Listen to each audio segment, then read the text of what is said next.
Hey there, everyone. Happy Saturday. Overall, things are starting to heat up in the tropics. We've got two named storms to watch in an area of interest in the Atlantic Basin. I'm meteorologist Adrienne Vaughn with a look at the tropics. And this is what we've got going on. Tropical storm Colin that formed very early first thing this morning.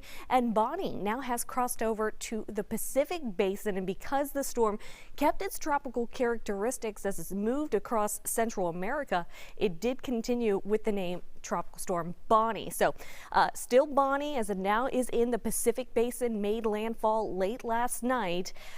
Continues to bring in some very heavy rain across Costa Rica, Nicaragua, still getting in on some very heavy rain, mudslides and flooding going to continue to be a concern there. And as of the 4 o'clock advisory, the max sustained winds with it currently sitting at 50 miles per hour. The storm picking up speed now to the west at 16 miles per hour. We're going to continue to see this storm work its way off to the west, starting to see the rain wind down as we head throughout the overnight tonight and into tomorrow across sections of Central America as it makes its move westward, but interacting with a low shear environment, and along with that, warm sea surface temperatures, anticipating this to become a Category 1 hurricane by the time we get into early next week. And this is going to be bringing in some pretty large waves across sections of Central America and across sections of Southwest Mexico. So something to keep in mind there. Could be dealing with some windy conditions in some of those locations as well. But again, this one going to continue to work its way out to sea as we get through the next couple of days. This one,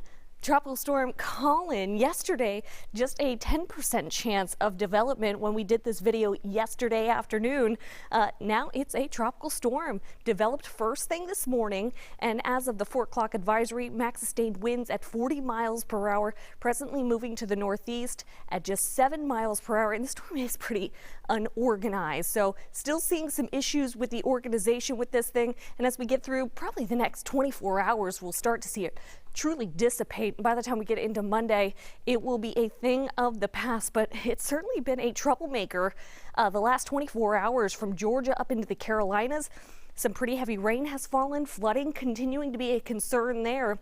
And we do have tropical storm warnings in effect for those areas there shaded in red. Along with that, we have had some water spouts reported up and down the Carolina coastline, and also rough surf rip currents continuing to be a concern there. Even as we get beyond into your Sunday and Monday, once this thing is well out of here, still going to be dealing with some rough seas there. So still something to keep in mind. And a lot of people going to the beach from Charleston, Folly Beach up towards Myrtle Beach, and then in through the Outer Banks for the holiday weekend. It's going to be a rough one along the coastline.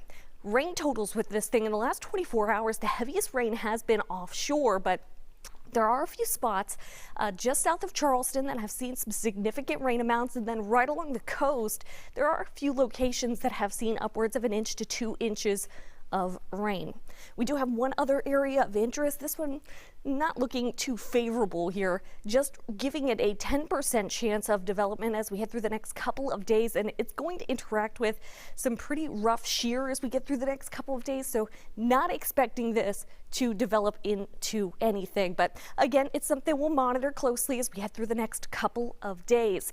As always, we continue to track the tropics as we head through the next couple of months. We are still at the very beginning of the season.